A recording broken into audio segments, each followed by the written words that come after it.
Обичай ме, каквато ме намери в далечното и меко лято, когато сенките танцуваха с венерите на малките светулки.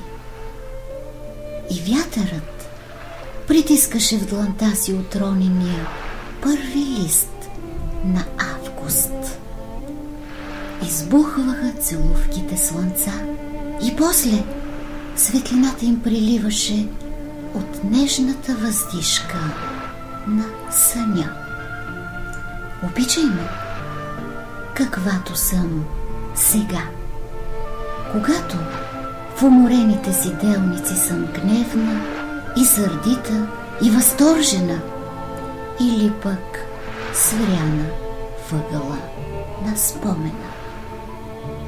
Когато с бодряшкия си оптимизъм чертая плановете, невъзможното поискали да спъднат.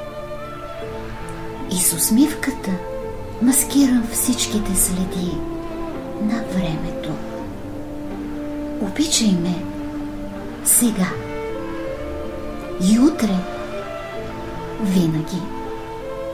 Дори да се превърна в дърво, ще бъда корените ти, дълбоките, и ще сънувам, че съм птицата в короната. Обичай ме, да съм същата, навярно.